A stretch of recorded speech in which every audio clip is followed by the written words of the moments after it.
ଆଜି ଆମେ ଭିଡ଼ିଓରେ ନବମ ଶ୍ରେଣୀ ଭୌତିକ ବିଜ୍ଞାନର ନବମ ଅଧ୍ୟାୟ କ'ଣ ଅଛି? ଧ୍ୱନି ବା ସାଉଣ୍ଡ। ତାହେଲେ ଏଇ ବିଷୟରେ ଯେତେ ସବୁ ପ୍ରଶ୍ନ ଅଛି ସେଗୁଡିକ ଆଲୋଚନା କରିବା। ଦେଖ, ପ୍ରଥମ ପ୍ରଶ୍ନ ଆମର କ'ଣ କହୁଛି? ଧ୍ୱନି କାହାକୁ କୁହାଯାଏ ଏବଂ ଏହା କିପରି ସୃଷ୍ଟି ହୁଏ? ତାହେଲେ ଏହାର ଆନ୍ସର କ'ଣ ଲେଖିବ? ଦେଖ, ଧ୍ୱନି ଏକ ପ୍ରକାର ଶକ୍ତି। ଆମର ଯେମିତି ଯେ ବିଭିନ୍ନ ପ୍ରକାର ଶକ୍ତି ଅଛି, ଆଲୋକ ଶକ୍ତି ଯେମିତି ଅଛି, ରାସାୟନିକ ଶକ୍ତି ଏଇଭଳିଆ। ତାହେଲେ ଧ୍ୱନି ଗୋଟେ କ'ଣ? ଗୋଟେ ହେଉଛି ଶକ୍ତି। ତାହେଲେ ବିଭିନ୍ନ ବସ୍ତୁରୁ ଗୋଟେ ଯେକୌଣସି ବସ୍ତୁ କ'ଣ ହବ, ଯଦି କମ୍ପନ ହବ ତାହେଲେ ସେଇଥିରୁ କ'ଣ ବାହାରେ? ଧ୍ୱନି ସୃଷ୍ଟି ହୁଏ। ତାହେଲେ ଧ୍ୱନି ବିଭିନ୍ନ ବ୍ୟକ୍ତିଙ୍କ ମଧ୍ୟରେ ଯେମିତି କଥାବାର୍ତ୍ତାରୁ କିମ୍ବା ରେଡ଼ିଓ, ଟେଲିଭିଜନ, ଟେଲିଫୋନରୁ ସୃଷ୍ଟି ହୋଇଥାଏ। ଆଉ ବିଭିନ୍ନ ବାଦ୍ୟ ଯନ୍ତ୍ର ମଧ୍ୟ ଆମର କ'ଣ ସୃଷ୍ଟି ହୁଏ? ସେଇ ଧ୍ୱନି ସୃଷ୍ଟି ହୋଇଥାଏ। ତାହେଲେ ଏହାର ଆନ୍ସର ଲେଖିଦେବ। ତାହେଲେ କ'ଣ ଧ୍ୱନି କାହାକୁ କୁହାଯାଏ, ଏହା କିପରି ସୃଷ୍ଟି ହୁଏ? ଏଇଭଳିଆ, ଏଇଟା ହେଉଛି ତାର ଆନ୍ସର। ତାପରେ ଦେଖ, ଆମର 2 ନମ୍ବର ଦେଖିବା। ଏଠି ତାହେଲେ 2 ନମ୍ବର କ'ଣ କହିଛି? ନିମ୍ନ ପ୍ରତ୍ୟେକ ପ୍ରଶ୍ନର ଦିଆଯାଇଥିବା 4ଟି ସମ୍ଭାବ୍ୟ ଉତ୍ତର ମଧ୍ୟରୁ ଠିକ୍ କେଉଁଠି ବାଛ ଲେଖ। ଯେମିତି 1 ନମ୍ବର କ'ଣ କହିଲା? ଧ୍ୱନି ନିମ୍ନୋକ୍ତ କେଉଁ ମାଧ୍ୟମରେ ଆଦୌ ଗତି କରିପାରିବ ନାହିଁ? ତାହେଲେ ଏଇ ଯେଉଁ ଧ୍ୱନିଟା କେଉଁଠି ତାହେଲେ ଗତି କରିପାରିବ ନାହିଁ? ଯେମିତି କଠିନ, ତରଳ, ଗ୍ୟାସୀୟ ଆଉ ଶୂନ୍ୟ। ତାହେଲେ ଦେଖ, ଆମର ଏଇଗୁଡ଼ାକରେ ସବୁ ଗତି କରିପାରିବ, କିନ୍ତୁ କେଉଁଠି? ଆମର ଏଇ ଯେଉଁ ଶୂନ୍ୟରେ ଗତି କରିପାରିବ ନାହିଁ। ତାର ଆନ୍ସର କେଉଁଟା ହେବ? ଏ ଶୂନ୍ୟ, ଏଇ ମାଧ୍ୟମରେ ଗତି କରିପାରିବ ନାହିଁ। ତାପରେ ଦେଖ, ବି କ'ଣ କଲା? ହର୍ସ ହେଉଛି ସେକେଣ୍ଡ ଇନଭର୍ସ, ଆଉ ମିଟର ଇନଭର୍ସ କେଉଁଟା? ଏଇଟା ହେଉଛି ଆମର ଏଇଟା ସେକେଣ୍ଡ ଇନଭର୍ସ, ମାନେ 1 ବାଇ ଯେଉଁ ସେକେଣ୍ଡଟା। ତାପରେ ଦେଖ, ସି କ'ଣ କହିଲା?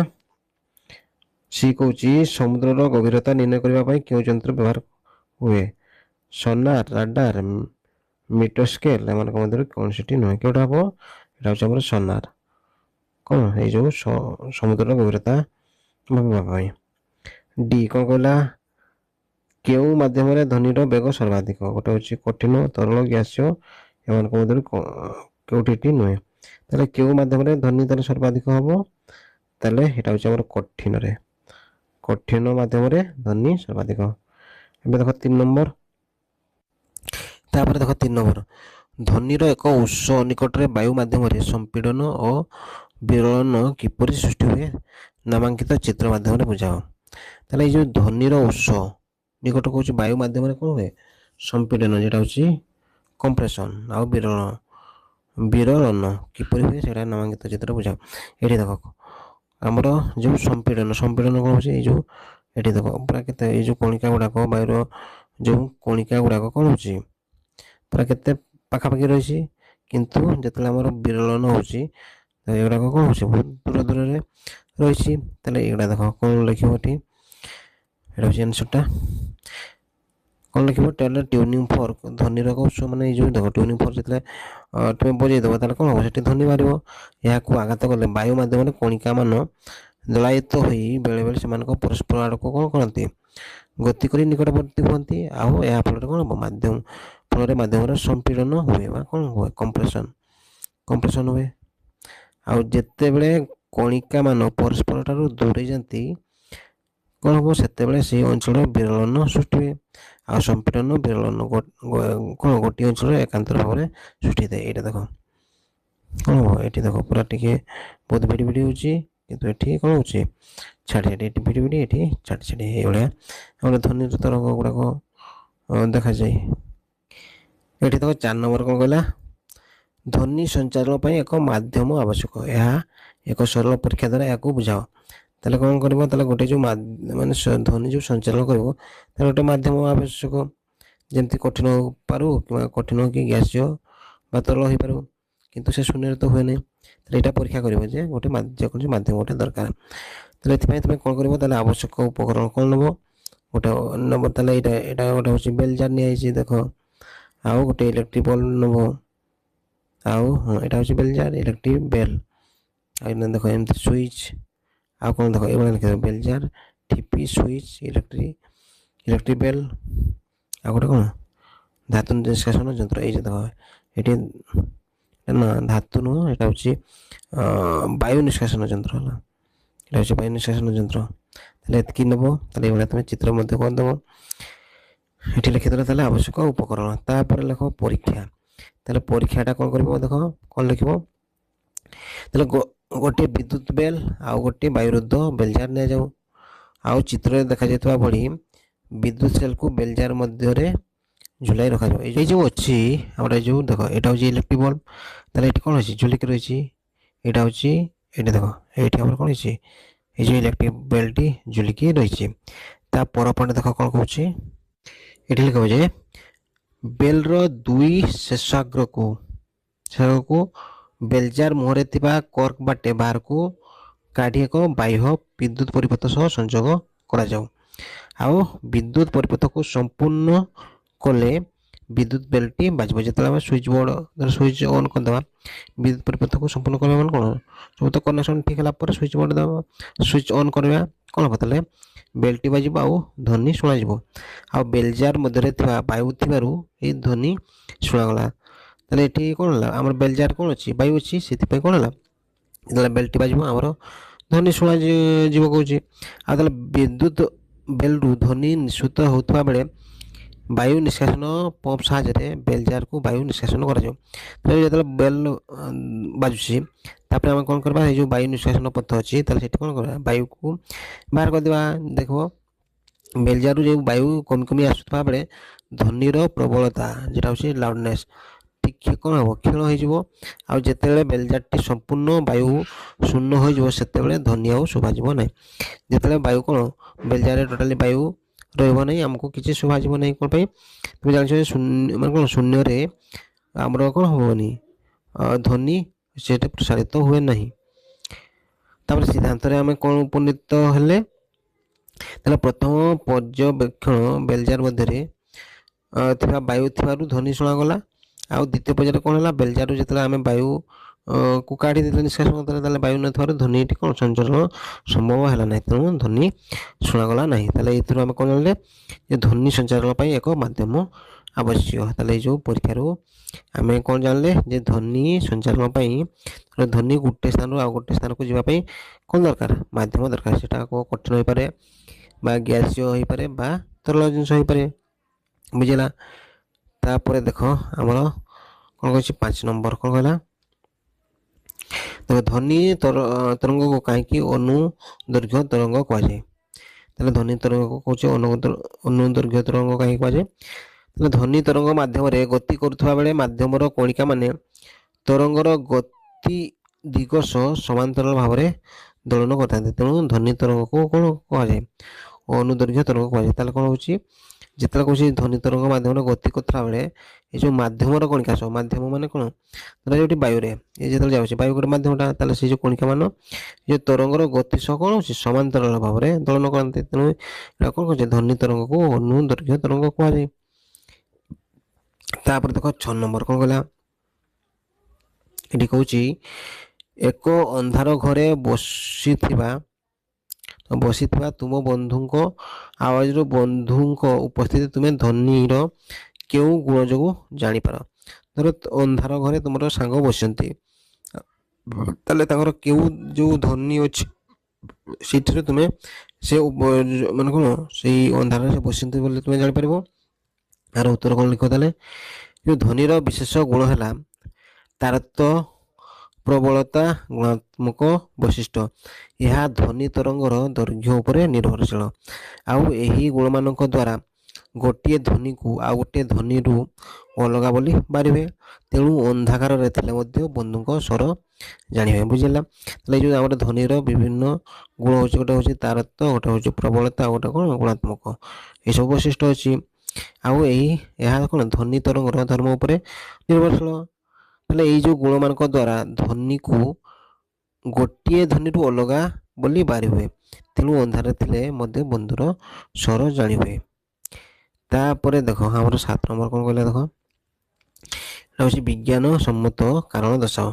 ଦେଖ 1 ନମ୍ବର କ'ଣ କହୁଛି, ଏକ ସମୟରେ ବିଜୁଳି ଆଉ ଘଡ଼ଘଡ଼ି ଶବ୍ଦ ହେଉଥିଲେ ମଧ୍ୟ ପ୍ରଥମେ ବିଜୁଳି ଦେଖାଯାଏ ଏବଂ ତାର କିଛି ସମୟ ପରେ ଘଡ଼ଘଡ଼ି ଶବ୍ଦ ଶୁଣାଯାଏ। ତାହେଲେ ଦେଖ ଯେତେବେଳେ ତୋର ବିଜୁଳି ମାରିଲା ତୁମେ କ'ଣ କର, ପ୍ରଥମେ ଆଲୋକଟା ଦେଖିପାରିଲ, ଆଉ କିଛି ସମୟ ପରେ ଦେଖିବ ଆମର ଶବ୍ଦ ଶୁଣାଯାଏ। ଏଇଟା କହୁଛି କ'ଣ ପାଇଁ, ଏହାର କାରଣ କ'ଣ, ତାହେଲେ ଦେଖ ଏଇଟାକୁ କ'ଣ ଲେଖିବ, ତାହେଲେ ବାୟୁ ମାଧ୍ୟମରେ ଆଲୋକର ବେଗ କେତେ 3 × 10⁵ କିଲୋମିଟର/ସେକେଣ୍ଡ।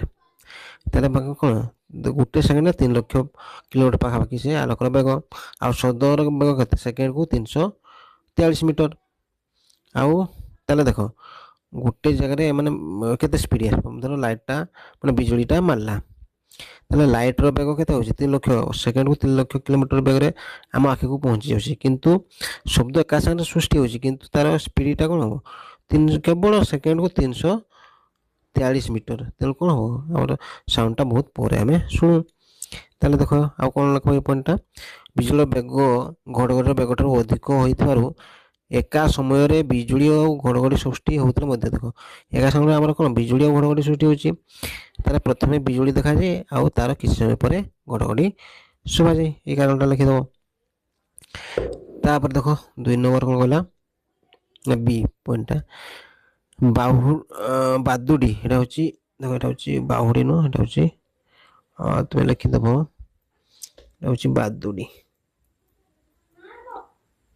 বাদুড়ি ଅନ୍ଧାର ରାତିରେ ତାହାର ଶିକାର ଧରିବାକୁ ସକ୍ଷମ ହୁଏ ଦେଖ ଅନ୍ଧାରରେ ଆମକୁ କିଛି ଦେଖାଯାଏ କିଛି ଦେଖାଯାଏନି କିନ୍ତୁ ବାଦୁଡି କ'ଣ କରେ ତାର ଅନ୍ଧାରରେ ମଧ୍ୟ ସେ ତା ଯୋଉ ଶିକାରକୁ ସେ ଧରିପାରେ କ'ଣ ପାଇଁ ଏହାର କ'ଣ କାରଣ ଲେଖିବ ଦେଖ এটা হচ্ছে ବାଦୁଡି ବାଦୁଡ଼ି ରାତିରେ ଉଡ଼ିଲା ବେଳେ ଅବିରତ ଭାବରେ ଅଲ୍ଟ୍ରାସୋନିକ ସାଉଣ୍ଡ ବା ଅଲ୍ଟ୍ରାସୋନିକ ତରଙ୍ଗ ନିର୍ଗତ କରେ ଓ ତାହାର ପ୍ରତିଧ୍ୱନିକୁ ଗ୍ରହଣ କରି ସେ ଖାଦ୍ୟର ସନ୍ଧାନ ପାଇଯାଏ ତେଣୁ ଅନ୍ଧାର ରାତିରେ ବାଦୁଡ଼ି ଶିକାର କରିବାକୁ ସକ୍ଷମ ହୁଏ ତାହେଲେ ଦେଖ ସିଏ କ'ଣ କଲେ ତାହେଲେ ଗୋଟେ ସେ ଅଲ୍ଟ୍ରାସାଉଣ୍ଡ ଗୋଟେ ତରଙ୍ଗ ବା ୱେଭ୍ ସେ ଛାଡ଼ିଲା ଧର ଏଠିକି ସେ ପହଞ୍ଚିଲା ତାପରେ କ'ଣ ହେଲା ପୁଣି ଆଉ ଥରେ ସେ ଫେରି ଆସୁଛି ତା ପାଖକୁ ସେ ଜାଣିପାରିଲା ଯେ କେଠି କେତେ ଦୂରରେ ସେ ଫେରି ଆସୁଛି ତା ସାଉଣ୍ଡ ଯେଉଁ ତା ତରଙ୍ଗଟା ସେ ଏଇ ପ୍ରୋସେସରେ କ'ଣ କରେ ସେ ଜାଣିପାରେ ଯେ କେଉଁଠି ତାର ଖାଦ୍ୟ ରହିଛି ତେଣୁ ସେଇଟାକୁ ସେ ଅନ୍ଧାରରେ ସେ ଯାଇକି ସେ ଖାଇଦିଏ ତାପରେ ଦେଖ 8 ନମ୍ବର ତାହେଲେ ଦେଖ ଏଇ ଯେଉଁ 8 ନମ୍ବର କହିଛି ସାଧାରଣ ମଣିଷର ଧ୍ୱନି ପରିସର ତାହେଲେ 20 ହର୍ଜରୁ କେତେ 20 କିଲୋ ହର୍ଜ ତାହେଲେ ଏଇ ଦୁଇ ଆବୃତ୍ତିର ଧ୍ୱନି ତରଙ୍ଗର ଦୈର୍ଘ୍ୟ ସତରଙ୍ଗ ଦୈର୍ଘ୍ୟ କେତେ ନିର୍ଣ୍ଣୟ କର ଆଉ ଏଠି ଦେଖ ଆମର ଯେଉଁ ବାୟୁରେ ଯେଉଁ ତାର ଭେଲୋସିଟିଟା यार स्पीड जो ध्वनिर स्पीडटा देसी के 344 मीटर पर सेकेंड देसी ताले कोन कहला देखो कोची साधारण मनुष्यर जो ध्वनि केतेरु केते सुनी पारे 20 हर्ज रु 20 किलो हर्ज माने कोन एतकी भितरे से सुनी पारे ताले एठी हमर जो फ्रीक्वेंसी माने f1 टा केते देसी f1 देसी ताले 20 हर्ज आउ जो f2 टा केते देसी एटा होची 20 किलो हर्ज एतकी देसी आउ कोन कहला ताले दुई आवृत्ति यही दुई आवृत्तिर ध्वनि तरंगर दैर्घ्य ताले कोनटा मागछि हमर लैम्डा माने तरंगर दैर्घ्यटा कोन तरंगर जो दैर्घ्य एटा होछि जेटा लैम्डा ताले देखो हमर प्रथम लैम्डा 1 मागिबा केते बेले धरा जो 20 किलो ना 20 हर्ज जतले थिबो केते हो ताले एटा होछि 300 यार सूत्रटा कोन लैम्डा समान एटा होची कोन v/f1 जेटा होची फ्रीक्वेंसी 1 वेलोसिटी हमर केते देसी ध्वनि रो वेलोसिटी होची केते तार गति होची 344 मीटर पर सेकंड विभक्त f1 केते 20 एटा केते 20 हर्ज एला 20 हर्ज एटा होची कोन मीटर पर सेकंड तले देखो एठी जदी हमें काटी दबा एटा जदी काटी देले देखो तमर केते आसी जिवो तले एठी आसी जिवो हमर 17.2 मीटर एतकी कोन एटा होची तरंगर दैर्घ्य बा लैम्डा 1 टा आ से बेला जदी हम लैम्डा 2 टा बाहर करबा तले लैम्डा 2 एला केते हो तले v/f2 v टा केते से बेला दिसी 344 मीटर पर सेकंड विभक्त f2 टा केते एटा होची 20 किलो हर्ज ताले एटा भी से बेला केते हो काटी देले हमरो हाँ देखो ए जो तुमे ए जो 20 किलो हर्ज अछि तुमे ताको कोन करबो ताको हर्ज रे परिणत करबो केते हो ताले देखो 344 रा होची मीटर पर सेकंड विभक्त ए जो 20 किलो हर्ज टा हमर जदी खाली हर्ज हिजो केते हबो एटा होची 20000 हिजो ताले 20000 हर्ज हिला आ एठी जदी तुमे देखो हिसाब कर देबो कैलकुलेशन कर देबो केते हो देखो ताले एठी आसी जिवो देखो 0.01 72 କେତେ ମିଟର, ଏତିକି ମିଟର। ତାହେଲେ ଆମର ପାଇଗଲା। ତାହେଲେ ତରଙ୍ଗର ଯେଉଁ ଦୈର୍ଘ୍ୟ ଯେଉଁଟା ହେଉଛି ଲାମ୍ଡା ୱାନ୍ଟା କେତେ, এটা ହେଉଛି 17.2 ମିଟର। ଆଉ ତରଙ୍ଗ ଦୈର୍ଘ୍ୟ ଯେତେବେଳେ ଆମର କ'ଣ 20 କିଲୋ ହର୍ଜ ହେଉଛି, ତାହେଲେ ସେତେବେଳେ କ'ଣ କେତେ ମିଟର ତରଙ୍ଗ ଦୈର୍ଘ୍ୟ, ସେଇଟା ହେଉଛି 0.0172 ମିଟର। ଏଇଟା ହେଉଛି ଆନ୍ସର। ଏବେ ତା ପର ପ୍ରଶ୍ନ ଦେଖ। ଏଠି ଦେଖ 9 ନମ୍ବର କ'ଣ କହିଲା, ତୁମର ଦୁଇ ସାଙ୍ଗ ଗୋଟିଏ ଆଲୁମିନିୟମ ଦଣ୍ଡର ଉଭୟ ପାର୍ଶ୍ୱରେ ବସିଛନ୍ତି। ଜଣେ ସାଙ୍ଗ ଗୋଟିଏ ପଥର ଦ୍ୱାରା ଆଲୁମିନିୟମ ଦଣ୍ଡକୁ ଆଘାତ କଲା। ଅନ୍ୟ ସାଙ୍ଗ ପାଖକୁ ଧ୍ୱନି ତରଙ୍ଗ ବାୟୁରେ ଏବଂ ଆଲୁମିନିୟମରେ ପହଞ୍ଚିବା ସମୟର ଅନୁପାତ କେତେ? ଦେଖ କ'ଣ ହେଇଛି, ତାହେଲେ ଏଠି ଗୋଟେ ଆଲୁମିନିୟମ ଦଣ୍ଡ ଗୋଟେ ରହିଛି। ଆଉ କ'ଣ ହେଲା, ତାହେଲେ ଏପଟେ ଜଣେ ଧର ତୁମ ସାଙ୍ଗ ଏଠି ବସିଛି, ଆଉ ଏ ପାଖରେ ଜଣେ ବସିଛି। ତାହେଲେ ଏଇ ଯେଉଁ ସାଙ୍ଗ ସିଏ କ'ଣ କଲା, ତାହେଲେ ଗୋଟେ ପଥରରେ ହେଲା, ଗୋଟେ ପଥର ଦ୍ୱାରା ଏଠି ସେ ଏଇ ଯେଉଁ ଆଲୁମିନିୟମରେ ଏଠି କ'ଣ କଲା, ସେ ଆଘାତ କଲା। ତାହେଲେ ଯେତେବେଳେ କ'ଣ ହେବ, ଏ ଯେଉଁ ଧ୍ୱନି ତରଙ୍ଗ ଏହା ପାଖକୁ ଯିବ। ଗୋଟେ କହୁଛି ଏଇ ଦେଖ, ଏଇ ଆଲୁମିନିୟମରେ ଗୋଟେ ତରଙ୍ଗ ଯିବ, ଆଉ ଗୋଟେ ଆମର ବାୟୁରେ ମଧ୍ୟ ଗୋଟେ ତରଙ୍ଗ ଯିବ। ତାହେଲେ ଦେଖ ଏଇ ଯେଉଁ ଉପରଟା ଧର ଏଇଟା ହେଉଛି ବାୟୁ, ବାୟୁରେ କେତେ ଯିବ, ଆଉ ଏଇଟା ହେଉଛି ଏଇଟା କ'ଣ ଆଲୁମିନିୟମ, ଏଇଟା ହେଉଛି କ'ଣ ଆଲୁମିନିୟମ। ତାହେଲେ ଏଇଟା କେତେରେ ଯିବ, ତାହେଲେ ସମୟ କେତେ ଲାଗୁଛି, ତାହେଲେ ଏଠି ଏଇଟା କେତେ ସମୟ ଲାଗୁଛି, ଏଇଠି କେତେ ସମୟ ଲାଗୁଛି, ତାର ଅନୁପାତ 22। ତାହେଲେ ଦେଖ ଏଇଟାକୁ ତୁମେ କେମିତି କରିବ ଦେଖ। ତାହେଲେ ଏଇଭଳିଆ ଲେଖିଦେବ। ତାହେଲେ ଏଠାରେ ବାୟୁ ମାଧ୍ୟମରେ ଧ୍ୱନିର ବେଗ ହେଉଛି କେତେ, ଆମେ ଦେଖ ତୁମେ ଜାଣିଛ, ତାହେଲେ ବାୟୁ ମାଧ୍ୟମରେ ଧ୍ୱନିର ବେଗ କେତେ 340 ମିଟର ପର ସେକେଣ୍ଡ। ଆଉ ଆଲୁମିନିୟମ ମାଧ୍ୟମରେ ଧ୍ୱନିର ବେଗ ହେଉଛି କେତେ 6442 ମିଟର ପର ସେକେଣ୍ଡ। ଆଉ ଧ୍ୱନି ତରଙ୍ଗ ବାୟୁ ମାଧ୍ୟମରେ ଏଇ ଦେଖ ଏଇ ଧ୍ୱନିର ବେଗଟା ମାନେ ବିଭିନ୍ନ ମାଧ୍ୟମରେ ଭିନ୍ନ ଭିନ୍ନ ଅଛି। କେତେବେଳେ ତୁମେ ଦେଖୁଥିବ 343 ଥିବ, କେତେବେଳେ 344 ଥିବ, କେତେବେଳେ 346 ଥିବ। ଏଇଟା ହେଉଛି ଆମର କ'ଣ ମାଧ୍ୟମ ଅନୁଯାୟୀ ତାର ସ୍ପିଡ଼ଟା ଦେଖ, ତୁମର ବହୁତ ଜାଗାରେ ସେ ଅଲଗା ଅଲଗା ସବୁ ଲେଖା ହେଇଛି। ଆଉ ଆଲୁମିନିୟମର ଧ୍ୱନିର କେତେ 6420 ମିଟର ପର ସେକେଣ୍ଡ। ତାହେଲେ ଧ୍ୱନି ତରଙ୍ଗ ବାୟୁ ମାଧ୍ୟମରେ ଗତି କଲାବେଳେ ତାହେଲେ ଆମର V1ଟା କେତେ ହେବ, ଦେଖ V1ର ସୂତ୍ର କ'ଣ, ଯେଉଁ ଗତି ରହୁଛି speed Bai distance by time. ତାହେଲେ ଦେଖ ଏଇଟା ହେଉଛି S1 ବାଇ କେତେ T1, এটা ଜାଣିଛ। বা ଏଠି ଦେଖ V1 ଯଦି S1 ବାଇ T1 ହୁଏ, ତାହେଲେ ତୁମେ ଏଠି ଲେଖିପାରିବ ଯେ T1ଟା କେତେ, T1ଟା ହେଉଛି S1 ବାଇ V1। ସେଇଭଳିଆ ଦେଖ ଧ୍ୱନି ତରଙ୍ଗ ଆଲୁମିନିୟମ ଦଣ୍ଡମାନଙ୍କର ମାଧ୍ୟମରେ ଗତି କଲାବେଳେ, ତାହେଲେ V2ଟା ସେଇଭଳିଆ କ'ଣ ହେବ S2 ବାଇ T2, और ଆମର କି ଦରକାର T2, ତାହେଲେ T2ଟା କେତେ ହେବ, ତାହେଲେ S2 ବାଇ କ'ଣ S2 ବାଇ V2। ତାହେଲେ ତୁମେ କ'ଣ ଜାଣିଲ, ତାହେଲେ T1ଟା ହେଉଛି S1 ବାଇ V1, ଆଉ T2ଟା କ'ଣ S2 ବାଇ V2। ଏବେ ଦେଖ ଆମର କ'ଣ ଦରକାର, ଯେଉଁ କ'ଣ କଲେ ଯେଉଁ ସମୟର ଯେଉଁ ଅନୁପାତଟା କେତେ, ତାହେଲେ ସମୟର ଅନୁପାତ ଯଦି ସେଇଟା ମାଗିଛି, ତାହେଲେ କ'ଣ କରିବ, ଏଠି ଦେଖ କ'ଣ ହେଲା T1 ବାଇ T2 କ'ଣ ହେବ, ତାହେଲେ T1ଟା ଆମର କ'ଣ S1 ବାଇ V1 ବାଇ T2ଟା କେତେ ପାଇଲେ S2 ବାଇ V2। ଏଟାକୁ ମୁଁ ଏଭଳିଆ ଲେଖିପାରିବି, ଧର S1 ବାଇ V1 ଯେଉଁ ବାଇଟା ଅଛି ଗୁଣନ କରିଦେଲେ ଏଇଟା କ'ଣ ଓଲଟିଯିବ, ମାନେ V2 ବାଇ S2। ତାହେଲେ ଆମର ଏଠି ଦେଖିଦିଅ ଯେଉଁ ଡିଷ୍ଟାନ୍ସଟା ଆମର ଦୁଇଟା ଯେଉଁ ସମାନ, ତାହେଲେ ଏଇଟା କ'ଣ କହୁଛି, ଗୋଟେ ଦଣ୍ଡର ଉଭୟ ପାର୍ଶ୍ୱରେ ଯେଉଁ ଆଲୁମିନିୟମ ଯେଉଁ ଦଣ୍ଡଟା ଏଇଟା ଏଇଠୁ ଯେଉଁ ଏଇଟା ସମାନ ଅଛି, ମାନେ ଯେତେ ଆମର ଆଲୁମିନିୟମରେ ଯେଉଁ ଯାଉଛି ଯେତିକି, ଆଉ କ'ଣ ବାୟୁରେ ମଧ୍ୟ ସେତିକି, ଧର ଇଏ ହେଉଛି S1, ଇଏ ହେଲା S2ଟା କ'ଣ ହେଉଛି ସମାନ। ତେଣୁ ଯେହେତୁ ସମାନ ଆମେ ଏଟାକୁ କ'ଣ କରିପାରିବା, କାଟି ଦେଇପାରିବା କେଉଁଟା। ତ ଏଟାକୁ ମୁଁ ଏଭଳିଆ ଲେଖିପାରିବି, ଧର ଇଏ ହେଲା S1 V1 ବାଇ V2, ଏଇ ଯେଉଁ S2 ଜାଗାରେ କ'ଣ ଏଟା ଲେଖିପାରିବ ତୁମେ ସେଇ S1 ଲେଖିପାରିବ, କି ଲାଗି ଯେ S1ଟା ଆଉ S2ଟା ଦୁଇଟା ଯାକ କ'ଣ ସମାନ। ଏଟାକୁ ଟିକେ ଏଭଳିଆ ଲେଖିଦିଅ, ନହେଲେ ବୁଝିପାରିବନି। ଯେଉଁ S1 ସମାନ S2 ଏଇଟା ସମାନ, ତେଣୁ ଧର S1ଟା ଏଇ ଯେଉଁ S2 ଜାଗାରେ ମୁଁ S1 ଲେଖିଦେବି। ତାପରେ କ'ଣ କରିବି, ଏଟାକୁ ଯଦି ଆମେ କାଟିଦେବା, ଆମ ଉପରେ କ'ଣ ହେଲା, ତାହେଲେ এটা କ'ଣ V2 ତଳେ କେତେ ହେବ V1 ଆଉ V2ଟା ଆମର କେତେ ଏଇ ଯେଉଁ ଦେଖ V2ର ଭ୍ୟାଲୁଟା ହେଉଛି 6420 ତାହେଲେ ଏଠି କେତେ ହେଲା 6420 ବିଭକ୍ତ କେତେ ଯେଉଁ V1ଟା ହେଉଛି 340 ମିଟର per ସେକେଣ୍ଡ।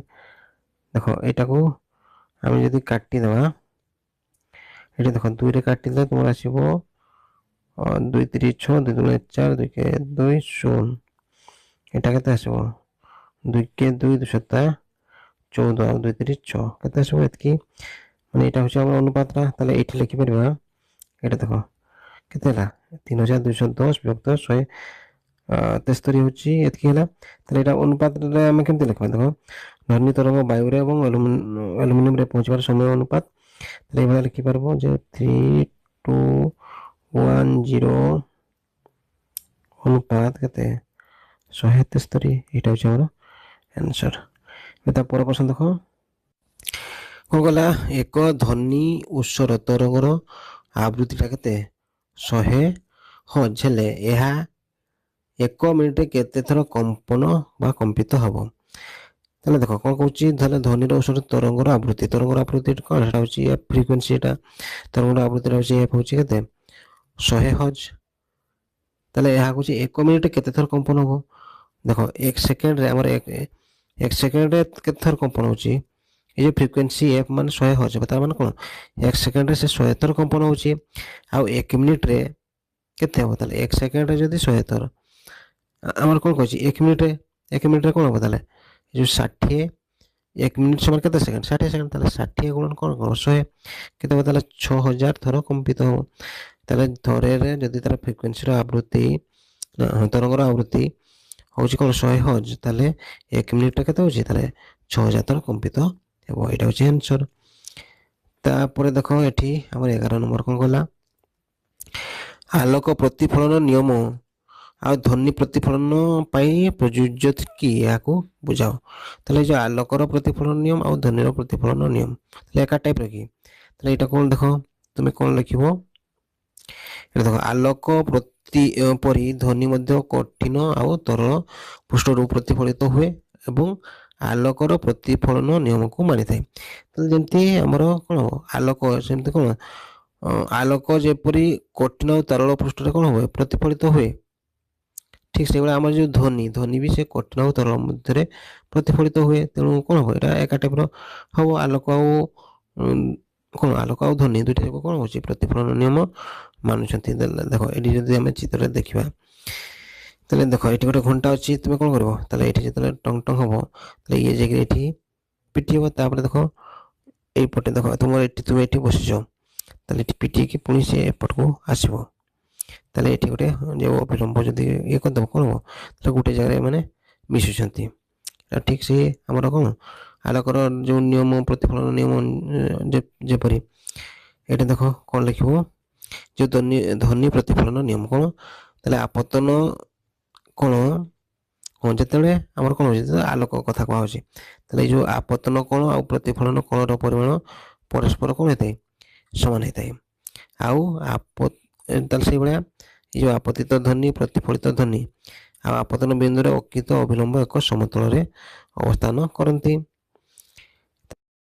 ଆମର ଏ କୋଣ ସମାନ ହେଉଛି ଯେମିତି ଆମର ଆଲୋକର ମଧ୍ୟ ସେଇଭଳିଆ ହେଉଥିଲା ତାହେଲେ ଏ କୋଣ ଆଉ ଏଠି ଯଦି ଅବିଳମ୍ବ ଏ କୋଣ ସମାନ ହେଉଛି ଆଉ ଧ୍ୱନିର ମଧ୍ୟ ସେଇଭଳିଆ କୋଣ ସମାନ ହେଉଛି ଆଉ ଏଠି ଦେଖ କ'ଣ ହେଉଛି ଯେଉଁ ଆପତିତ ଧ୍ୱନି ତାହେଲେ ଏପଟ ଗଲା ହେଲା କ'ଣ ହେଲା ଆପତିତ ଧ୍ୱନି ଆଉ ଏଇଟା ହେଲା ପ୍ରତିଫଳିତ ଧ୍ୱନି ଆଉ କ'ଣ ହେଉଛି ଆପତନ ବିନ୍ଦୁରେ ଯେଉଁ ଏଇଟା ହେଉଛି ଆପତନ ବିନ୍ଦୁ ଏଇଟା କ'ଣ ହେଉଛି ଅବିଳମ୍ବ ତାର କ'ଣ ହେଉଛି ମାନେ ଗୋଟେ ସମତଳରେ ଅବସ୍ଥାନ କରୁଛନ୍ତି ଠିକ୍ ଏଇଟା ହେଉଛି ଆଲୋକର ପ୍ରତିଫଳନ ନିୟମ ପୁରା ଏକା।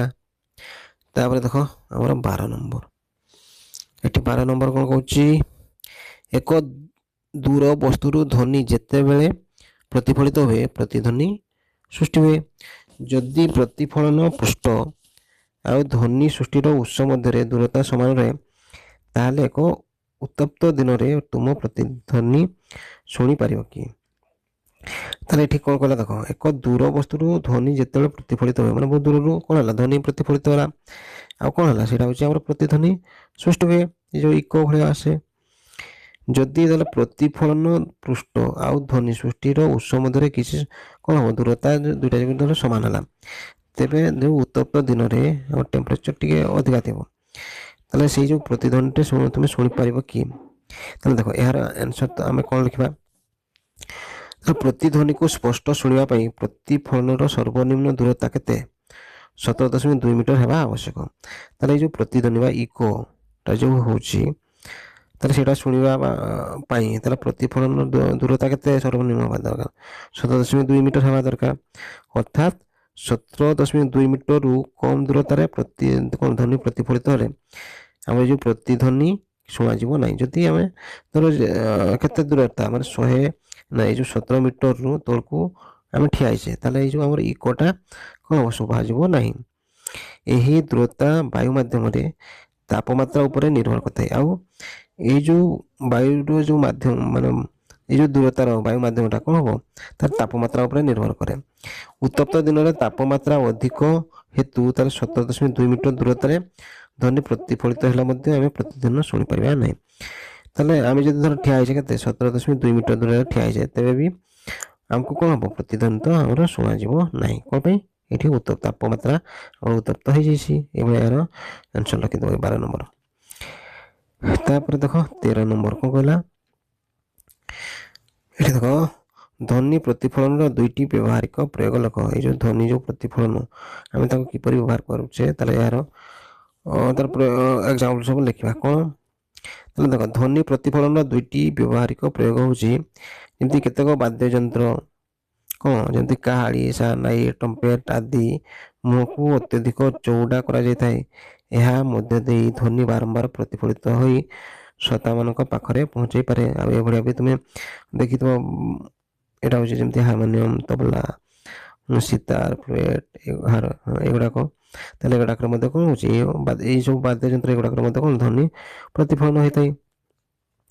ଆଉ ଦେଖ ଯେପରି ଯେଉଁ ଡାକ୍ତରମାନେ ହୃତ୍ପିଣ୍ଡର ସ୍ପନ୍ଦନ, ଫୁସଫୁସର ସଙ୍କୋଚନ ପ୍ରସାରଣ ଆଦି ଷ୍ଟେଥୋସ୍କୋପ ଦ୍ୱାରା ଜାଣିପାରନ୍ତି। ଏହି ଷ୍ଟେଥୋସ୍କୋପ ନଳୀ ମଧ୍ୟରେ ଏକାଧିକ ପ୍ରତିଫଳନ ଯୋଗୁଁ କ୍ଷୀଣ ଧ୍ୱନି ସ୍ପଷ୍ଟ ଭାବରେ ଡାକ୍ତରଙ୍କୁ ଶୁଣାଯାଏ। ତାହେଲେ ଏଇ ଷ୍ଟେଥୋସ୍କୋପ ଯେଉଁ ନଳୀ ମଧ୍ୟରେ କ'ଣ ହୁଏ, ଏକାଧିକ ପ୍ରତିଫଳନ ହୁଏ।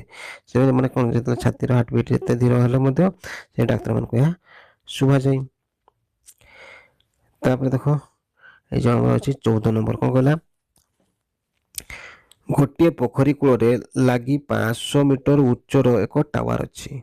ତାହେଲେ ଗୋଟେ ପୋଖରୀ କୂଳରେ ଲାଗି କ'ଣ କେତେ ତାର ଉଚ୍ଚତା ହେଉଛି, ଆମର ଗୋଟେ ଟାୱାର ଅଛି, ଏଟା ହେଉଛି କେତେ 500 ମିଟର ଅଛି। ଏହି ଟାୱାର ଉପରୁ ଗୋଟିଏ ପଥରକୁ ପୋଖରୀ ପାଖକୁ ପକାଗଲା।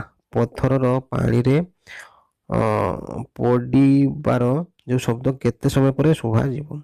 ଆଉ ଏଠି ଦେଖ ଆମର ଜିରୋ ଭ୍ୟାଲୁ ଦେଇଛି 10 ମିଟର ପର ସେକେଣ୍ଡ, ଆଉ ଭେଲୋସିଟି କେତେ ସାଉଣ୍ଡ ଧର ଦେଇଦେଇଛି 340 ମିଟର ପର ସେକେଣ୍ଡ। ଏଇଟା ହେଉଛି ଟାୱାରଟା କେତେ ଅଛି 500 ମିଟର।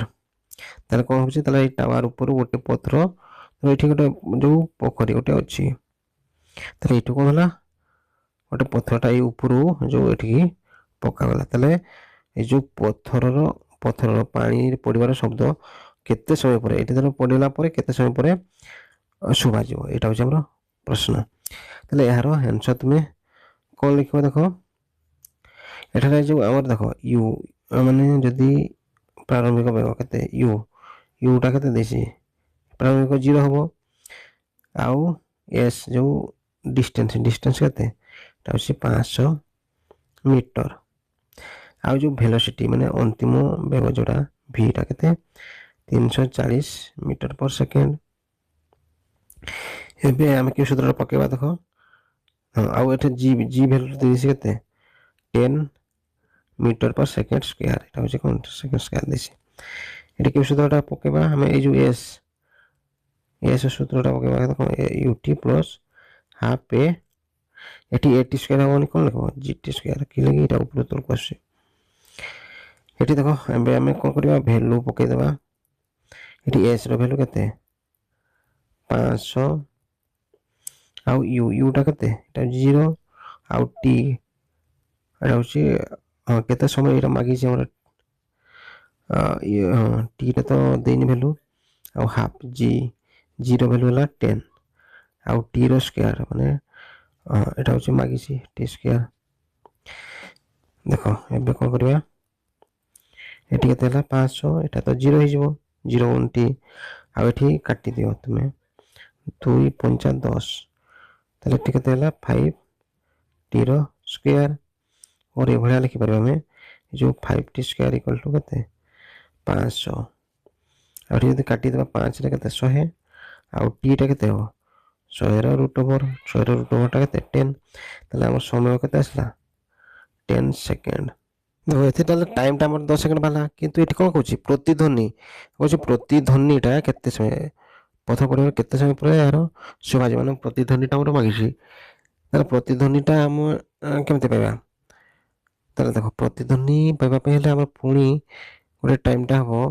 डिस्टेंस बाय वेलोसिटी ताले डिस्टेंस हमर केते पुणी आथरे कहूची फेरी आसीबो जो डिस्टेंस हला 500 विभक्त जो v वेलोसिटी हमर केते वेलोसिटी होची 340 मीटर पर सेकंड ताले एठी जदी हमें काटी देबा एटा होची कोन होला सुन सुन एठी देखो जो 340 अछि कोन हो ए सुन सुन कटि होला आ एठी 2 रे काटी दो एटा होची केते 25 एठी केते 17 25 विभक्त 17 एटा आसी जिवो हमरो एटा देखो जदी तमे हरण कर दो ताले 1.47 सेकंड ताले जो मोट प्रतिध्वनि सुनिबा पई हमको केते समय लागिवो एटा होची एटा होची 10 सेकंड आसला एटा टी कोन करबो एटा होची t2 वैल्यू नै जो t2 एटा होची t2 धरो ताले हमर टोटल मोट समय केते लागबो देखो मोट समय प्रथमटा हमरो केते लागुतला 10 सेकंड देतला इको होबो सेटा आसी केते 1.47 सेकंड हम मिसेद्रा केते हला 11.4 सेकंड 47 सेकंड ताले हमर प्रतिध्वनि सुनिबा पे केते 11.47 सेकंड एतकी समय लागिवो एटा होची हमर आंसर ता पर प्रश्न देखो एठी देखो 15 नंबर कोन कहला एक ध्वनि तरंग 344 मीटर पर सेकंड बेगरे गति करे ताले ध्वनि तरंग केते 344 मीटर पर सेकंड गति करे यार तरंग दैर्घ्य जदी 1.5 सेंटीमीटर हेले तरंगर आवृत्ति केते हेबो या सुना जीवो कि नाही ताले देखो हमर जो तरंगर जो स्पीड केते ताले स्पीड ता दे दिसी जो v एटा होची केते 344 मीटर पर सेकंड दिसी आ तरंगर दैर्घ्य माने कोन जो लैम्डा केते दिसी 1.5 एटा देखो सेंटीमीटर दिसी तुमे कोन करबा जो सेंटीमीटर को ताको मीटर कर दो देखो 1.5 एटा को जदी सेंटीमीटर कर देले तो आसी जो केते 0.015 एटा होची मीटर ताले कोन जानि ताले 1 मीटर समान 100 सेंटीमीटर ताले एटा केते बताले 0.015 मीटर एबे तुमे कोन कहछ यार जो आवृत्ति माने फ्रीक्वेंसी टा मागि तरंगर फ्रीक्वेंसी केते हो ताले आवृत्ति बा फ्रीक्वेंसी जो आवृत्तिर सूत्र कोन एटा होची v बाय लैम्डा और v टा केते 344 विभक्त केते 10.015 देखो एटा को तुमे कोन करबो ए बडा हिसाब कर दो ताले 344 देखो 10 उठेले एठी केते आसी 15 विभक्त 1000 एतकी आसी आ एटा को जदी हम कैलकुलेशन करबा देखो केते आसी तमरो एठी कोन करबा देखो ए जो 344 बाय 15 आ ए देखो 100 टा को ऊपर को उठी जिवो ताले ऊपरे आसीला केते 3 4 4 और केते 3 टा शून्य विभक्त 15 एटा को जदी देखो हरण करबो तमरो केते आसीबो 22933 एटा कोन हज एटा आसीबो आ एटा हज को तुम जदी किलो हज कर देबो केते हो ताले 22 केते 933 किलो हज के एटा किलो हज एटा को लिखि देबो यार आंसर तापर देखो 16 नंबर ତାହେଲେ 16 ନମ୍ବର କ'ଣ କହିଲା, ପ୍ରତିନାଦ କାହାକୁ କୁହାଯାଏ, ଏହାକୁ କିପରି କମ୍ କରାଯାଇ ପାରିବ। ତାହେଲେ ପ୍ରତିନାଦ କାହାକୁ କୁହାଯାଏ, ତାହେଲେ ପ୍ରତିନାଦ କ'ଣ, ପ୍ରତିଫଳନର ପୁନରାବୃତ୍ତି ଯୋଗୁଁ ଯେଉଁ ପୁନଃ ପୁନଃ ପ୍ରତିଧ୍ୱନି ସୃଷ୍ଟି ହୁଏ ଏହାକୁ କ'ଣ ହେବ, ପ୍ରତିନାଦ କୁହାଯାଏ। ଧର କ'ଣ ହେଲା, ଥରେ ଧର ଏଠି ଗୋଟେ ସାଉଣ୍ଡ ହେଲା, ଥରେ ଯାଇକି ପୁଣି ଆଉ ଯେଉଁ ଫେରି ଆସିଲା, ଏଇଟା ହେଉଛି କ'ଣ ହେଲା, ଇକୋ ହେଲା। ଏଇଭଳିଆ ଧର ବାରମ୍ବାର ଯାଉଥିବ ଆସୁଥିବ, ସେଇଟା ହେଲା କ'ଣ ହେଲା, ପ୍ରତିନାଦ। ତାହେଲେ ପ୍ରତିଫଳନ ଯେଉଁ ପୁନରାବୃତ୍ତି ଯୋଗୁଁ ଯେଉଁ ପୁନଃ ପୁନଃ ପ୍ରତିଧ୍ୱନି ସୃଷ୍ଟି ହୁଏ ଏହାକୁ କ'ଣ କୁହାଯାଏ, ପ୍ରତିନାଦ ସୃଷ୍ଟି ହୁଏ। ଯେପରି ଧର ଉଦାହରଣ, ଗୋଟିଏ ବଡ଼ ହଲ୍ରେ କ'ଣ ହେଲା, ଧ୍ୱନି ସୃଷ୍ଟି ହେଲେ ଏହା ବାରମ୍ବାର ପ୍ରତିଫଳିତ ହୋଇ କ୍ଷୀଣ ନହେଲା ପର୍ଯ୍ୟନ୍ତ କିଛି ସମୟ ଧରି ବାରମ୍ବାର ସେଇ ହଲ୍ରେ ଶୁଭୁଥାଏ। ଧର ଗୋଟେ ସାଉଣ୍ଡଟା ବାରବାର ପ୍ରତିଫଳିତ ହେଇକି କ'ଣ ହେବ, ସେଇ ସବୁରେ ଧୀରେ ଧୀରେ ଧୀରେ କମି କମି ଲାଷ୍ଟ ଆଉ ଶୁଭାଯିବ ନାହିଁ। ଏଇଟା ହେଉଛି କ'ଣ, ପ୍ରତିନାଦ। ତାହେଲେ ଏଇ ଯେଉଁ ପ୍ରତିନାଦ କମ୍ କରିବାର ଉପାୟ କ'ଣ, ତାହେଲେ ପ୍ରତିନାଦକୁ କମ୍ କରିବାର ଉପାୟ ହେଉଛି କ'ଣ, ବଡ଼ ବଡ଼ ହଲ୍ ଭିତରେ କାନ୍ଥ ଆଉ ଛାତକୁ ସଂକୁଚିତ ଫାଇବର କିମ୍ବା ବନ୍ଧୁର ପ୍ଲାଷ୍ଟର କିମ୍ବା କ'ଣ କନାର ବସ୍ତୁ ଦ୍ୱାରା ଆଚ୍ଛାଦିତ କରାଯାଇଥାଏ, କାରଣ ଏଗୁଡ଼ିକୁ କ'ଣ ଧ୍ୱନିଶ୍ରୋଣୀ ପଦାର୍ଥ। ଏଠି କ'ଣ ହେବ, ଧ୍ୱନିକୁ ସେ ଶୋଷଣ ମାନେ କ'ଣ ଶୋଷଣ କରିନେବ ବା ଆଉ ଧ୍ୱନି ଆଉ ହେବ ନାହିଁ, ମାନେ ସେକେଣ୍ଡ ଇକୋ ହେବ ନାହିଁ। ହଲ୍ରେ ବ୍ୟବହୃତ ଚୌକି ବେଞ୍ଚ ଆଜି ମଧ୍ୟ ଧ୍ୱନି ଶୋଷଣକାରୀ ପଦାର୍ଥ ଦ୍ୱାରା ପ୍ରସ୍ତୁତ କରାଯାଇଥାଏ। ଆଉ ହଲ୍ରେ ଯେଉଁ ଦେଖ ଚୌକି ବା ବେଞ୍ଚ ସେଗୁଡ଼ାକ ମଧ୍ୟ କ'ଣ ସେଇ ଧ୍ୱନି ଶୋଷଣକାରୀ ପଦାର୍ଥ ଦ୍ୱାରା କ'ଣ ପ୍ରସ୍ତୁତ କରାଯାଇଥାଏ। ଏଇଭଳି ଆମେ ପ୍ରତିନାଦକୁ କମ୍ କରିପାରିବା। ତାପରେ ଦେଖ 17 ନମ୍ବର ଏଠି କ'ଣ କହିଲା, ଧ୍ୱନିର ତୀବ୍ରତା କାହାକୁ କହନ୍ତି, ଏହା କେଉଁ କେଉଁ କାରକ ଉପରେ ନିର୍ଭର କରେ। ଏଇ ଯେଉଁ ଧ୍ୱନିର ତୀବ୍ରତା, ତାହେଲେ ଏଇଟା କ'ଣ ଲେଖିବ, ତାହେଲେ ଏଇ ଯେଉଁ ଧ୍ୱନିର ପ୍ରବଳତାକୁ ଧ୍ୱନିର ତୀବ୍ରତା କୁହାଯାଏ। କ'ଣ ଏଇ ଯେଉଁ ଧ୍ୱନିର ପ୍ରବଳତା କ'ଣ ହେବ, ଧ୍ୱନିର ତୀବ୍ରତା, ଏହା ଧ୍ୱନି ତରଙ୍ଗର ଆୟାମ ଉପରେ ନିର୍ଭର କରିଥାଏ। ତାହେଲେ ଏଇ ଯେଉଁ ଏହା କ'ଣ କହୁଛି, ଧ୍ୱନି ତରଙ୍ଗର ଆୟାମ ଉପରେ ନିର୍ଭର କରେ।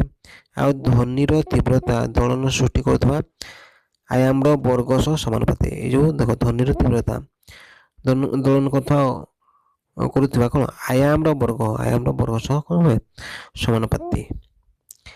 ତାପରେ ଦେଖ 18 ନମ୍ବର କ'ଣ କହିଲା, ଇଲେକ୍ଟ୍ରୋନିକ୍ସ ଯନ୍ତ୍ରପାତିକୁ ପରିଷ୍କାର କରିବାରେ ଅଲ୍ଟ୍ରାସାଉଣ୍ଡ କିପରି ସାହାଯ୍ୟ କରେ। ତାହେଲେ ଏଇ ଯେଉଁ ଅଲ୍ଟ୍ରାସାଉଣ୍ଡ ମାଧ୍ୟମରେ ତାହେଲେ ଇଲେକ୍ଟ୍ରୋନିକ୍ସ ଯନ୍ତ୍ରପାତିକୁ ମଧ୍ୟ ପରିଷ୍କାର କରାଯାଏ। ଏଇଟା କିପରି ହେଉଛି ଦେଖ, ତାହେଲେ ପ୍ରଥମେ ଇଲେକ୍ଟ୍ରୋନିକ୍ସ ଯନ୍ତ୍ରକୁ ସଫା କରାଯାଉଥିବା ଦ୍ରବଣ ମଧ୍ୟରେ ରଖି ଅଲ୍ଟ୍ରାସାଉଣ୍ଡ ତରଙ୍ଗ ଏହା ମଧ୍ୟକୁ ପ୍ରବେଶ କରାଯାଏ। ପ୍ରଥମେ କ'ଣ ହେଲା, ପ୍ରଥମେ କହୁଛି ଇଲେକ୍ଟ୍ରୋନିକ୍ସ ଯେଉଁ ଯନ୍ତ୍ରକୁ ସଫା କରାଯିବ ତାକୁ କ'ଣ କରିବ, ଦ୍ରବଣ ଭିତରେ ରଖାହେବ। ତାପରେ ଆମର ଏଇ ଯେଉଁ ଅଲ୍ଟ୍ରାସାଉଣ୍ଡ ତରଙ୍ଗକୁ ଏହା ମଧ୍ୟକୁ ପ୍ରବେଶ କରାଯିବ। ଏହାର ଯେଉଁ ଉଚ୍ଚ ଆବୃତ୍ତି ହେତୁ ତାହେଲେ ଗ୍ରିଜ୍, ମଇଳା କିମ୍ବା ଧୂଳିକଣା ଆଦି ବସ୍ତୁ ମଧ୍ୟରୁ ବାହାରି ଆସି ଦ୍ରବଣରେ ମିଶିଯାଏ, ଫଳରେ ଯନ୍ତ୍ରପାତି ସାମଗ୍ରୀ ଗୁଡ଼ିକ ଭଲ ଭାବରେ ସଫାଯାଏ। ତାହେଲେ ଏଇ ଯେଉଁ ଦେଖ, ଏଇ ଯେଉଁ ବହୁତ ଉଚ୍ଚ ଜୋରରେ ଆବୃତ୍ତି ହେଲା, ତାଫଳରେ ଯେଉଁ ସେଠି ଗ୍ରିଜ୍ ଥିବ କିମ୍ବା ମଇଳା ଥିବ କିମ୍ବା ଧୂଳିକଣା ଥିବ, ସବୁ ଏଇ ଯେଉଁ ବସ୍ତୁ ଗୁଡ଼ାକ ଆସି କ'ଣ ହେବ, ଦ୍ରବଣରେ ମିଶିଯିବ। ଏଇ ଭାବରେ କ'ଣ ହେବ, ଯନ୍ତ୍ରପାତି ଗୁଡ଼ିକ ସଫା ହେଇଯିବ।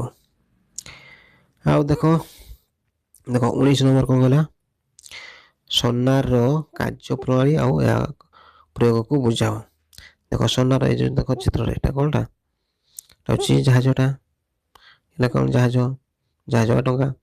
ଏଠି କ'ଣ, ଏଇଟା ହେଉଛି ଆମର ଯେଉଁ ଜଳପୃଷ୍ଠ ଅଛି।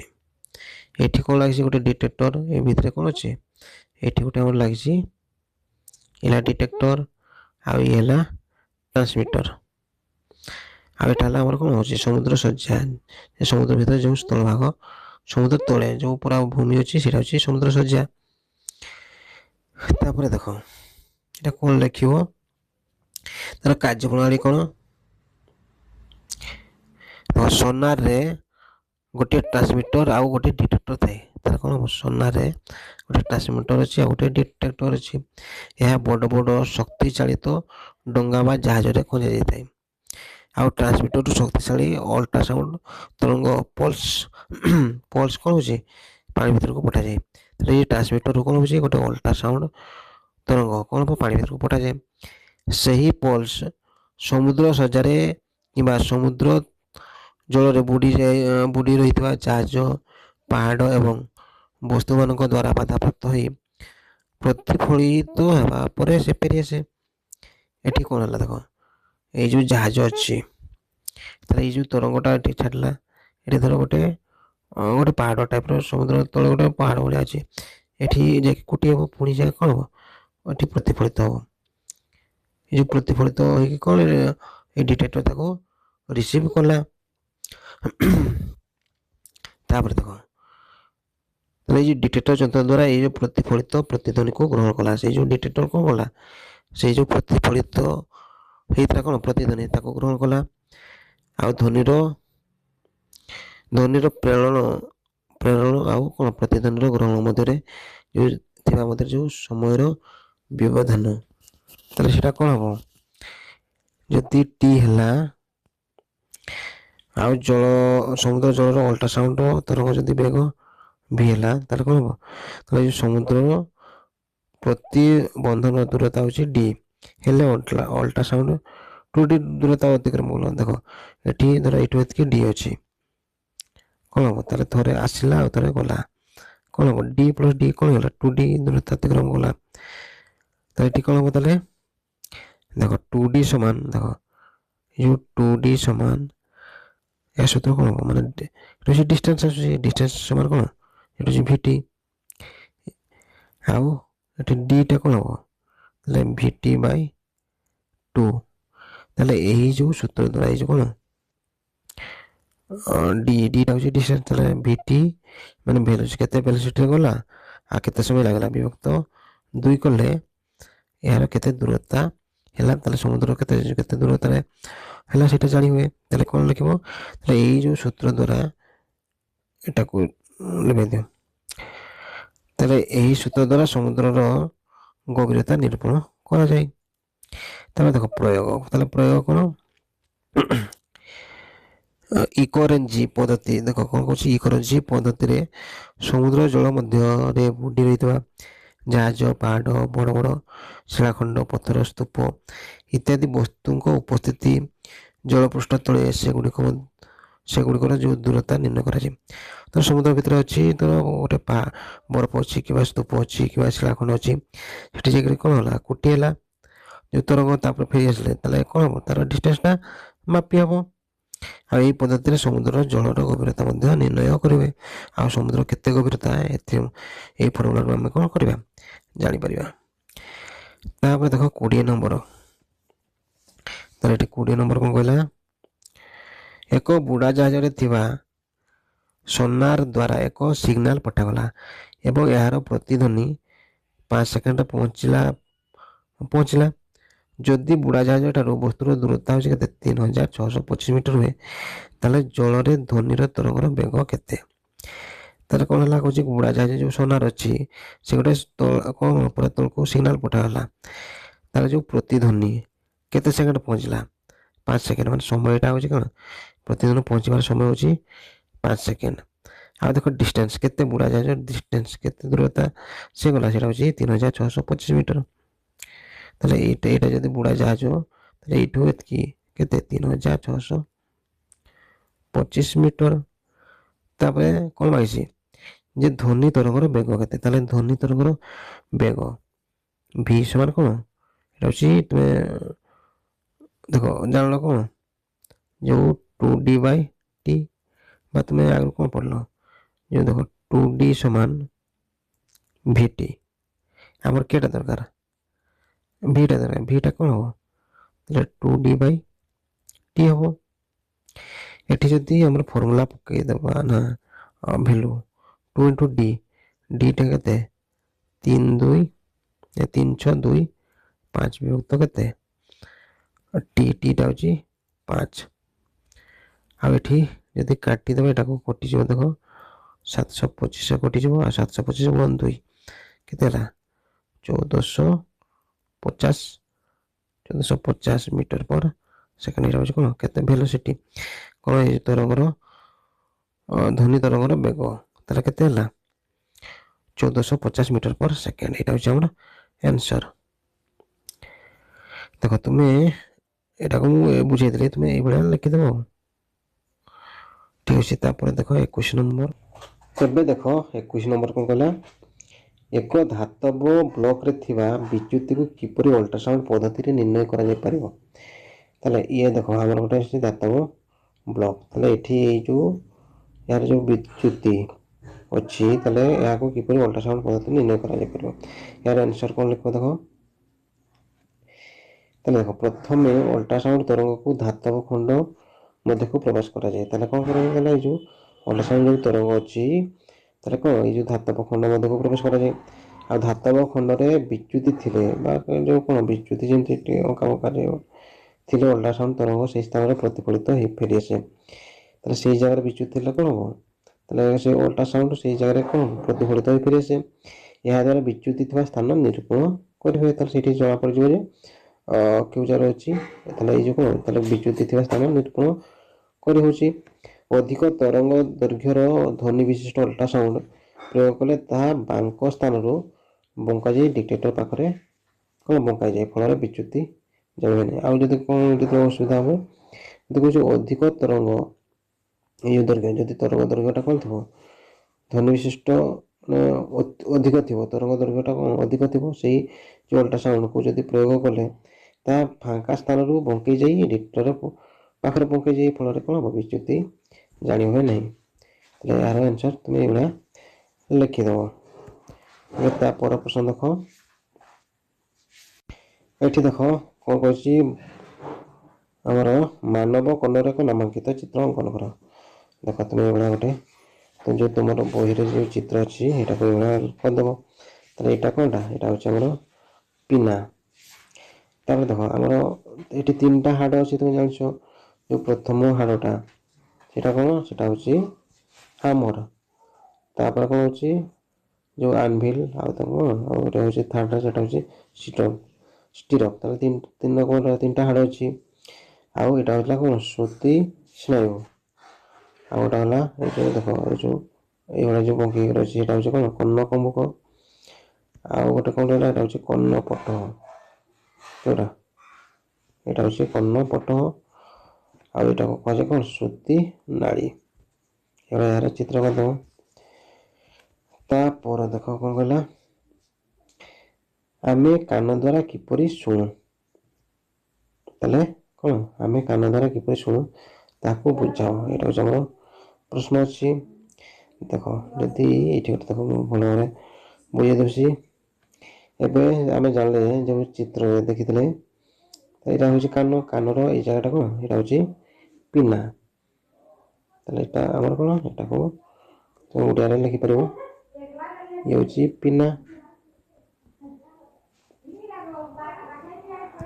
भल से लिखि दियो ये पिना माने ये जो ये भागटा माने यहाँ हूँ कौन पिना तापर ये जो देख ये जो ये कौन से हूँ को कह श्रुति नाड़ी ये कौन श्रुति नाड़ी इंग्लीश कौन कहते ऑडिटरी कैनाल आ देख ये यहीटा को देख ये हूँ कौन आम हूँ एरोटम कौन कह कर्ण कर्ण पट ये कौन हूँ कर्ण पट आ जो मुझे कहती या पूर्व जो तीन टी हाड़ अच्छी देख तीन टी हाड़ कि गुड़ाक देख यहाँ गोटे हाड़ यहाँ गोटे हाड़ आउ यहाँ गोटे हाड़ तीन टी हाड़ अच्छी ताले जो तीन टी हाड़ प्रथमटा कौन देखो यहाँ को आम कौन कहे हामार देखो हामार यहाँ कौन हामार तापर जो हाड़टा अच्छी से कौन आनबिल यहाँ कौन ये हूँ आनबिल आउ देख यहाँ हूँ स्टाइरअप यहाँ कौन स्टाइरअप है ताले तीन टा जो हाड़ अच्छी तापर देख ये जो ये देख यहाँ गोटे अच्छी जो यहाँ अच्छी ताले यहाँ कौन यहाँ हूँ कह जाए कर्ण कम्बुक यहाँ कौन हूँ कर्ण कम्बुक इंग्लीश कौन कहते ककनिया ककनिया कौन हूँ कर्ण कम्बुक तापर ये देख यहाँ गोटे आम स्नायुटा यहाँ हूँ कौन ऑडिटरी नर्व बा यहाँ को कौन कहते यहाँ को आम कह श्रुत स्नायु ହେଲା ଶ୍ରୋତ ସ୍ନାୟୁ। ତାହେଲେ ଏତିକି ତୁମେ ଜାଣିପାରିଲ। ତାପରେ ଦେଖ ଏଠି କ'ଣ ହେଉଛି, କେମିତି କାମ ହେଉଛି। ଏଠି ଯେତେବେଳେ ଆମର କ'ଣ ଆସିଲା କିଛି ଶବ୍ଦ ଆସିଲା, ତାହେଲେ ଏଇଟା କ'ଣ କେଉଁ ଆଡ଼େ ଦେଇକି ଗଲା, ଏଇ ଯେଉଁ ଏଇଟା ଦେଖ ଆମର ହେଉଛି ଶ୍ରୁତି ଯେଉଁ ନାଳ ଦେଇକି ଗଲା। ତାପରେ ଏଇଟାକୁ ଯାଇକି ଏଠି ଆମର ବାଡ଼େଇ ହେଲା, ସେଇଟା ହେଲା ଏଇ ଯେଉଁ ଏଇଟା ଦେଖ କର୍ଣ୍ଣପଟ। ଏଇଟା କ'ଣ କରିବି, ଯେଉଁ କର୍ଣ୍ଣପଟ ବା ଇୟର ଡ୍ରମ୍, ଏଇଠି ଇୟର ଡ୍ରମ୍ଟା ବାଡ଼େଇ ହେବ। ଯେତେବେଳେ ଧର କମ୍ପ୍ରେସନ୍ ହେବ କ'ଣ ହେବ, ଏଇଟା ହେଉଛି ଟିକେ ଭିତରକୁ ଏପଟକୁ ଚାଲି ଆସିବ। ମାନେ କମ୍ପ୍ରେସନ୍ ବା ସମ୍ପୀଡ଼ନ ଯେତେବେଳେ ହେଉଛି, ମାନେ କ'ଣ ହେବ, ତ ଯେଉଁ ଆମର ଧ୍ୱନିଟା ଟିକେ ଅଧିକ ଚାପ ରହୁଛି, ସେ ଭିତରକୁ ସେ ପଶି ଯାଉଛି। ଆଉ କର୍ଣ୍ଣପଟ ଛାଡ଼ିକି ଆରଟାକୁ କ'ଣ କହନ୍ତି, ଆମର ସେଇଟା ହେଉଛି ବିରଳନ। ଯେତେବେଳେ ବିରଳନ ହେଉଛି, ଚାପ କ'ଣ ହେଉଛି, କମିଯାଉଛି। ତ ଏଇଟା ହେଲା କ'ଣ ଭିତରକୁ ଚାଲିଛି, ଆଉ ଟିକେ କ'ଣ ହେବ, ସେଇଟା ଟିକେ କମିଯିବ, ଏପଟେ କ'ଣ ହେବ ଟିକେ କମିଯିବ। ତାହେଲେ ଦେଖ ଆମର ଯେଉଁ ଧ୍ୱନିଟା ଥରେ ଇଆଡ଼େ ବଢ଼ି ଯାଉଛି ଆଉ ଟିକେ କମିଯାଉଛି, ମାନେ ଏଇଭଳିଆ କ'ଣ ହେଉଛି, ମାନେ ବଢ଼ୁଛି କମୁଛି ଏଇଭଳିଆ, ମାନେ ଭିତରକୁ ପଶି ଯାଉଛି, ସେଥିରେ ବାହାରକୁ ମାନେ ଏପଟକୁ ଚାଲି ଯାଉଛି। ଏଇଟା ହେଉଛି କ'ଣ ହେଲା, କମ୍ପନ ହେଲା। ଏଇଟା ଯେଉଁ କମ୍ପନ ହେଲା, ଯେତେବେଳେ ଏଇଟା ଦେଖ ଏଇ ଜିନିଷଟା ଯେତେବେଳେ କମ୍ପନ ହେବ, ତାହେଲେ ଏଇ ଯେଉଁ ଏହା ସାଙ୍ଗରେ ଯେଉଁ ହାଡ଼, ଏଇ ଯେଉଁ ତିନିଟା ହାଡ଼ ଅଛି, ଇଏ ତାକୁ ଠେଲିଲା, ଇଏ ତାକୁ ଠେଲିଲା, ଇଏ ତାକୁ ଠେଲିଲା। ତାହେଲେ କ'ଣ, ଯେତେବେଳେ ଆମର ଧର ସାଉଣ୍ଡଟା ଧୀରେ ଧୀରେ ଆସିଲା, ଆଉ ଏଠି କମ୍ପନ ହେଲା, ଆଉ କିଛି ହାଡ଼ ଗୁଡ଼ାକୁ ଟିକେ କ'ଣ ହେଲା, ହଲେଇଲା, କ'ଣ ହେବ, ତାହେଲେ ସେ ଧ୍ୱନିଟା ଆମର ଟିକେ ବଢ଼ିଯିବ। ମାନେ ଯେତିକି କମ୍, ମାନେ କ'ଣ ଯେଉଁ ଟିକେ କମ୍ ସମୟ ଯାଉଥିଲା, ତାର କ'ଣ ତରଙ୍ଗଟା ଟିକେ ବଢ଼ିଯିବ। ତାହେଲେ ସିଏ କାହାକୁ ହଲେଇବ, ଏଇଠି ଦେଖ ଆମର ହେଉଛି କର୍ଣ୍ଣକମ୍ପକ। ତାହେଲେ ଏଇଟା କ'ଣ, ଏଇଟା ହେଉଛି କର୍ଣ୍ଣକମ୍ପକ। ଏଇ ଦେଖ ଏଇଟା ଗୋଟେ ଛୋଟଟେ ଅଛି ଷ୍ଟାଇରପ୍। ତାହେଲେ ଏଇଠି ଆମ କର୍ଣ୍ଣକମ୍ପକ ଉପରେ ଟିକେ ପ୍ରେସର ଅଧିକା ପକାଇବ। ଆଉ ତାପରେ ଏଠି କ'ଣ ହେବ, ଦେଖ ଏଇ ଧ୍ୱନିଟା ଆସିଲା, ଗୋଟେ ଇଏ ସିଗ୍ନାଲ୍ ଇଏ କରିଦେଲା, କ'ଣ ଏଇ କର୍ଣ୍ଣକମ୍ପକ ଆମର କ'ଣ ଗୋଟେ ସିଗ୍ନାଲ୍ ଦେଲା। ସେ ସିଗ୍ନାଲ୍ କେବେ ଇଏ ଶ୍ରୁତି ସ୍ନାୟୁ ଦେଇକି ଆମର ଯେଉଁ ଅଛି ବ୍ରେନ୍, ଆମର କ'ଣ ଅଛି, ଯେଉଁ ବ୍ରେନ୍ ଅଛି, ତାହେଲେ ବ୍ରେନ୍କୁ ସେ ସିଗ୍ନାଲ୍ ପଠାଇଦେଲା। ତାହେଲେ ଏଠି ଯାହା ଆମେ ବାହାରୁ ଶୁଣିଲୁ, ଧର ଗୀତ କିଏ ଗାଇଲା କିମ୍ବା ଆମେ କିଏ ଯଦି କଥା ହେଲା, ତାହେଲେ ଏଇଭଳିଆ ଯାଇକି ଏଠି ତାହେଲେ କ'ଣ କର୍ଣ୍ଣପଟରେ ବାଡ଼େଇ ହେଲା। ତାପରେ ତାକୁ ଯେଉଁ ଯେତିକି ତରଙ୍ଗ ଥିଲା, ତାହେଲେ ଏଇ ଯେଉଁ ତିନିଟା ହାଡ଼ରେ କ'ଣ ହେଲା, ତାର ଟିକେ ବଢ଼ିଗଲା। ଫଳରେ କ'ଣ ହେବ, ଏଇ ଯେଉଁ କର୍ଣ୍ଣକମ୍ପକ ସେଇ ଯେଉଁ ସିଗ୍ନାଲ୍କୁ ସ୍ନାୟୁ କ'ଣ ଶ୍ରୁତି ସ୍ନାୟୁକୁ ଦେଇକି ବ୍ରେନ୍କୁ ପଠାଇଲା, ଆମେ ଶୁଣିପାରୁଛୁ। ଏଇ ଜିନିଷଟା ଦେଖ, ଏଇଟା ଜଷ୍ଟ ବୁଝେଇବା ପାଇଁ ମୁଁ ଏଇ ଚିତ୍ରଟାରେ ବୁଝାଇ ଦେଉଛି। ଏଇଟାକୁ ତୁମର ଚିତ୍ର ଏଭଳିଆ କରିପାରିଲେ ତ ଭଲ କଥା, ଆଉ ନ କରିପାରିଲେ ତୁମେ ଏଇଭଳିଆ ଏଇ ଚିତ୍ରଟାକୁ ବନେଇଦେବ।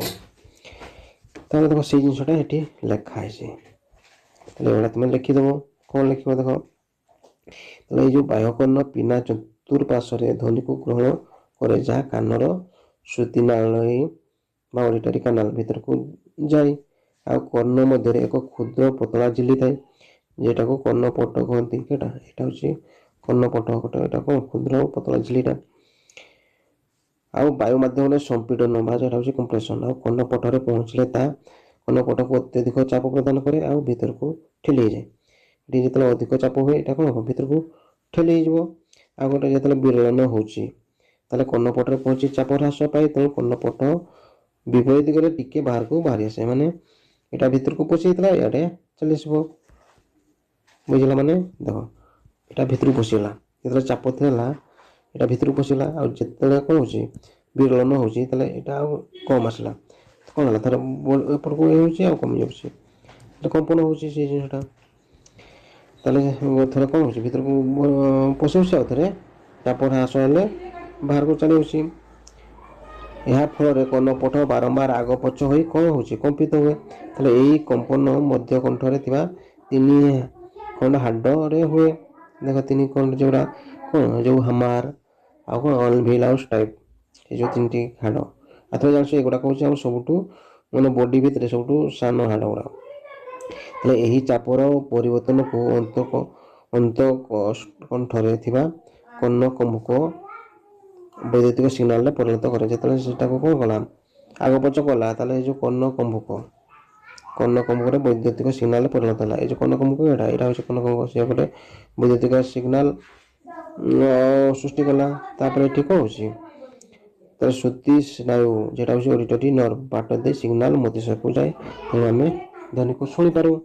ତାହେଲେ ଏଇଠି କ'ଣ ହେଲା, ଏ ସିଗ୍ନାଲକୁ ଏଇ ଯେଉଁ ଦେଖ ଅଡିଟୋରୀ ନର୍ଭ ସ୍ନାୟୁ କ'ଣ କହନ୍ତି, ସ୍ନାୟୁ ଶ୍ରୁତି ସ୍ନାୟୁ କହନ୍ତି। ତାହେଲେ ଏଇଟା କରିକି ବ୍ରେନ୍କୁ ଯାଉଛି। ଆଉ ଏଇଭଳିଆ ତୁମେ ମୁଁ ଭାବୁଛି ଏଇଟା ଭଲ ଭାବରେ ବୁଝିପାରିଥିବ। ଆଉ ଯଦି ଏଇଟା ବୁଝିବା ପାଇଁ ଟିକେ ପ୍ରୋବ୍ଲେମ୍ ହେଉଥିବ, ତାହେଲେ ସେକେଣ୍ଡ ଭିଡ଼ିଓଟିକୁ ଟିକେ ରିପିଟ୍ ଦେଖିବ, ଭଲ ଭାବରେ ବୁଝିପାରିବ। ଠିକ୍ ଅଛି। ତାପରେ ଦେଖ ଆମର 24 ନମ୍ବର। ଏଠି 24 ନମ୍ବର କ'ଣ କହିଲା, ଦେଖ ଏଠି 24 ନମ୍ବର କ'ଣ କହିଲା, ଜାହାଜରେ ଥିବା ଏକ ସୋନାରକୁ ଅଲ୍ଟ୍ରାସାଉଣ୍ଡ ତରଙ୍ଗ ସମୁଦ୍ରର ନିମ୍ନ ସ୍ଥାନକୁ ପଠାଇ ପୁଣି ପ୍ରତିଫଳନ ତରଙ୍ଗକୁ ଗ୍ରହଣ କରିବା ମଧ୍ୟରେ ଥିବା ସମୟର ବ୍ୟବଧାନ ହେଉଛି 2.1 ସେକେଣ୍ଡ। ସମୁଦ୍ରର ଗଭୀରତା 1400 ମିଟର ହେଲେ ଧ୍ୱନି ତରଙ୍ଗର ବେଗ କେତେ? ତାହେଲେ ଦେଖ ଏଠି କ'ଣ ହେଉଛି, ତାହେଲେ ଗୋଟେ ଜାହାଜ ଅଛି, ଏଠି ସେ ଅଲ୍ଟ୍ରାସାଉଣ୍ଡ ହିସାବରେ ନିମ୍ନକୁ ଏଠି ଦେଖ ଏଠି ପଠାଣି ହେଲା। ତାପରେ କହୁଛି ପ୍ରତିଫଳନ ତରଙ୍ଗ ଗ୍ରହଣ କରିବା ମଧ୍ୟରେ, ତାହେଲେ ଦେଖ ଥରେ ଏଠି ଆସିଲା ପୁଣି ଆଉ ଥରେ ପ୍ରତିଫଳନ ହେଇକରି ଗଲା। ତାହେଲେ ତାର ସମୟ କେତେ ଲାଗିଲା, ଏଇଟା ହେଉଛି 2.1 ସେକେଣ୍ଡ। ତାହେଲେ ସମୁଦ୍ରର ଗଭୀରତା ମାନେ ଏଇଟା ଦେଖ ଏଇଠୁ ଏତିକି କେତେ ହେଉଛି 1400 ମିଟର, କେତେ 1400 ମିଟର। ତାହେଲେ ଧ୍ୱନି ତରଙ୍ଗର ବେଗ କେତେ, ମାନେ ଆଉ କେଉଁଟା ମାଗିଛି, ଭିଟା ମାଗିଛି। ଆଉ ଆମେ ଦେଖ ଏଠି ଆମର କ'ଣ ଦେଇଛି, ଦେଖ ଏଇଟା ହେଉଛି କ'ଣଟା 1400ଟା ହେଉଛି ଡି, ମାନେ ଡି ଦେଇଦେଲା କେତେ 1400 ମିଟର। ଆଉ କେତେ ସମୟ ଲାଗୁଛି, ଟାଇମଟା ହେଉଛି 2.1 ସେକେଣ୍ଡ। ଆମର ଧ୍ୱନିର ତରଙ୍ଗ ବେଗ ଦେଖ ଥରେ ଆସିକି ପୁଣି ଯାଉଛି, ତାହେଲେ ତରଙ୍ଗର ବେଗ କେତେ, ବେଗ ସୂତ୍ର କ'ଣ, ସେଟା ହେଉଛି ଭି ସମାନ 2D/T। 2D କ'ଣ ପାଇଁ ହେଉଛି, ଦେଖ ଥରେ ଆସିଲା ଡି, ଆଉ ଥରେ ଫେରିଗଲା ଡି, ମାନେ କ'ଣ ହେଲା 2D ହେଇଗଲା, ବିଭକ୍ତ ଟାଇମ୍।